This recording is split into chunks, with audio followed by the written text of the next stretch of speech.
वो नेम है, इस सब रूटीन का नेम है। जिस तरह आपने FRM कैलकुलेटर रखा, FRM ABC रख दें, FRM XYZ रख दें, ठीक है, कुछ भी नाम रख दें।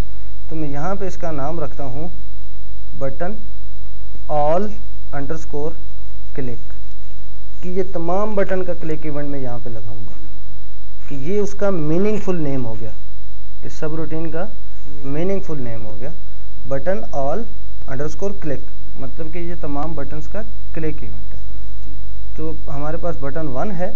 अब इसके आगे मैं दूसरा इवेंट भी यहीं पे जोड़ना चाहता हूँ, मतलब मल्टीपल इवेंट एक ही सब रूटीन के साथ इस्तेमाल करना चाहता हूँ।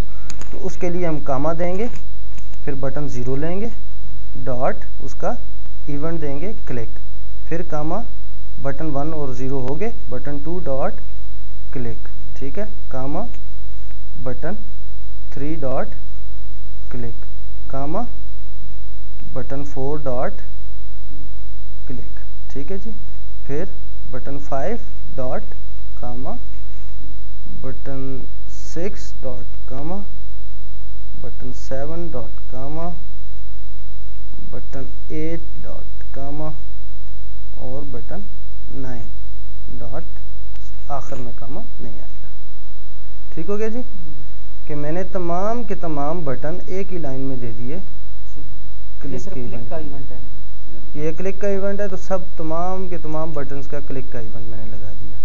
ठीक है, ये बटन्स आ गए हमारे पास, बटन आ गए। अब इनमें से लेकिन एक टाइम पे क्लिक तो एक ही होगा ना, क्लिक तो एक टाइम पे एक ही होगा। अब 10 बटन एक साथ तो नहीं क्लिक कर सकते, एक टाइम पे एक ही बटन क्लिक होगा। या तो आप 1 को क्लिक करेंगे, या 0 को क्लिक करेंगे, या 2 को क्लिक करेंगे।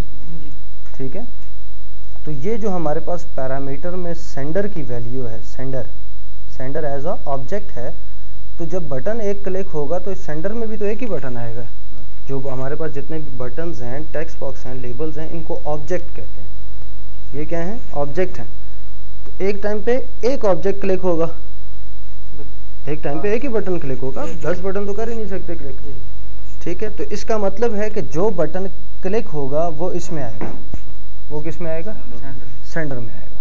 ठीक है, तो सेंडर क्या है? एक ऑब्जेक्ट है। तो मैं क्या करता हूँ, डिम, एक वेरिएबल क्रिएट करने का जो तरीका मैंने आपको बताया था, डिम कीवर्ड है वेरिएबल को क्रिएट करने का। डिम CTRL मीन्स कंट्रोल, जो भी हमारे पास कंट्रोल्स हैं, या OBJ कर लेता हूँ। ठीक है, जो भी हमारे पास ऑब्जेक्ट हैं एज अ कंट्रोल। ठीक है, इसको CTRL करेंगे, मीनिंगफुल नेम है। ठीक है, कि हम एक कंट्रोल उठा लें, कहाँ से उठा लें? इक्वल टू जो हमारे पास सेंडर है।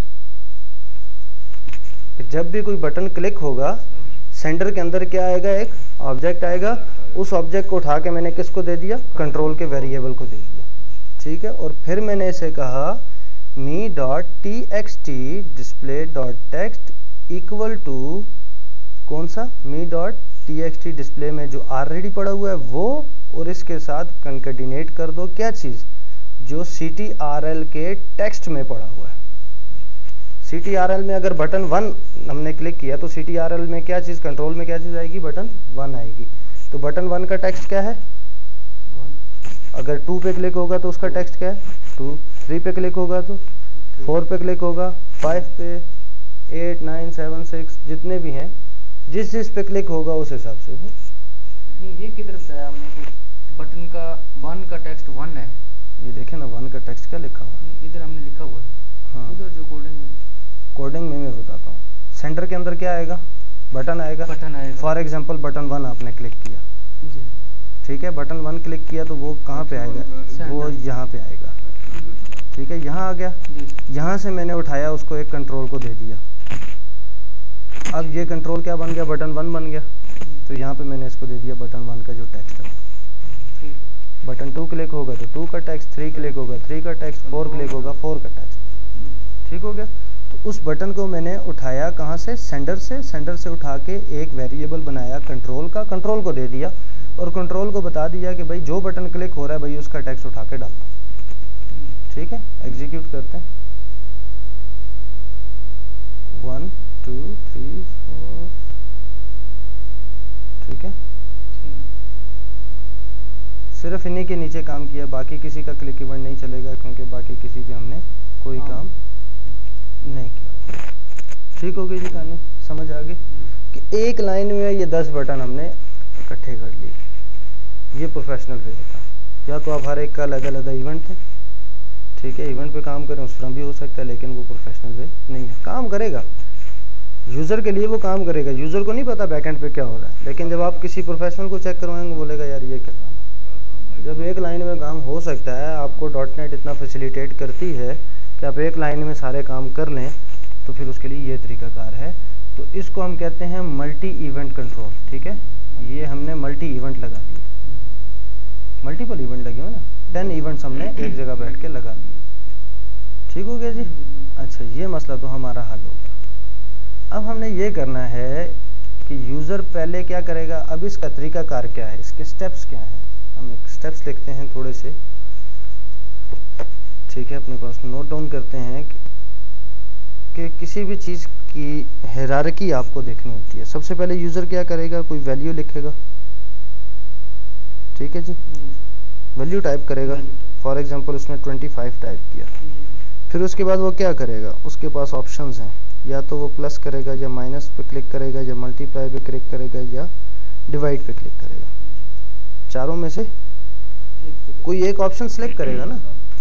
सेलेक्ट करने के बाद फिर वो क्या करेगा, फिर वैल्यू एंटर करेगा। दूसरी बार वो एंटर करता है जी 35। फिर वो इसके बाद क्या करेगा, इक्वल टू का बटन प्रेस करेगा। मतलब यूज़र ये चीज़ें परफॉर्म करेगा जो कैलकुलेटर का रूल है। पहले वो कोई ना कोई वैल्यू टाइप करेगा, जमा करता है या माइनस करता है या व्हाटएवर। देखो इसकी एग्जांपल ये है कि मैं इस प्रोजेक्ट को एग्जीक्यूट करता हूँ। यहाँ पे फॉर एग्जांपल यूज़र ने 25 लिखा। अब इस 25 के साथ उसने क्या करना है, या तो डिवाइड करना है या मल्टीप्लाई या माइनस या फिर प्लस।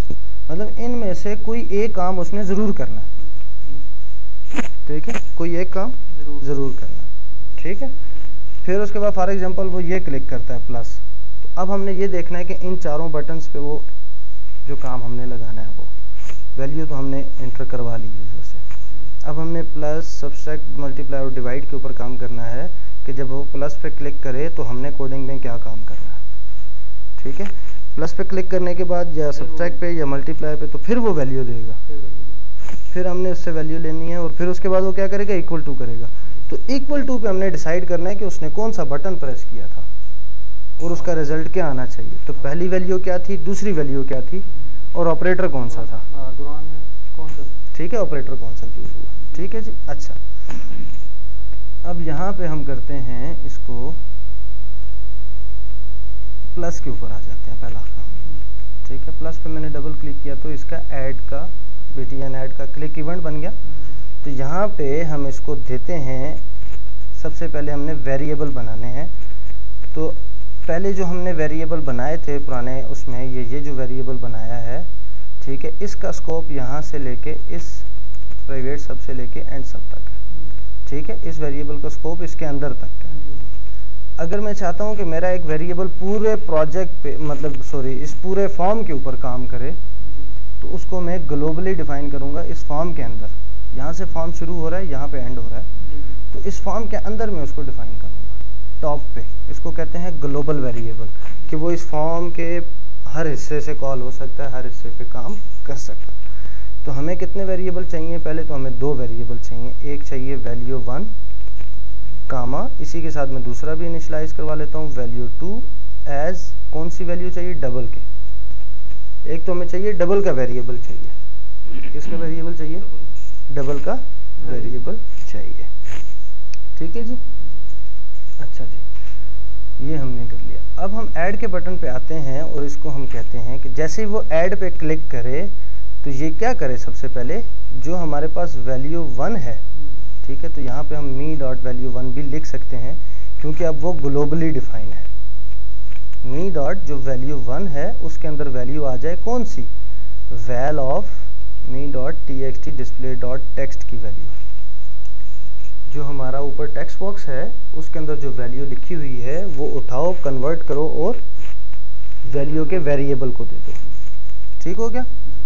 वैल्यू के वेरिएबल को देने के बाद क्या कर दो, जो दे दी 1 को, हाँ मतलब ये हायरार्की अभी हम कर रहे हैं।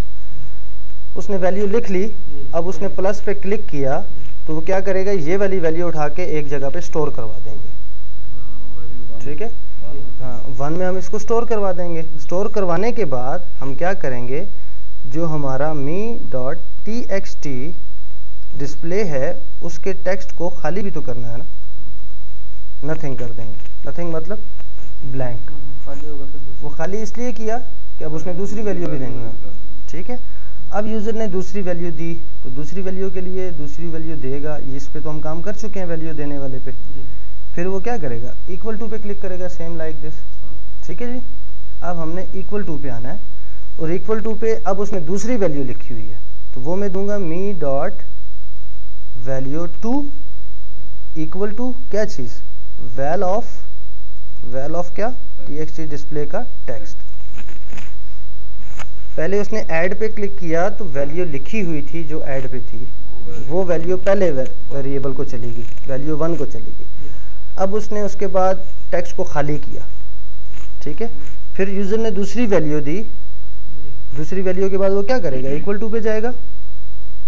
ठीक है, तो जब वो इक्वल टू पे जाए उस सिचुएशन में क्या हो इक्वल टू पे, कि वो वैल्यू उठा के दूसरे वेरिएबल को दे दे।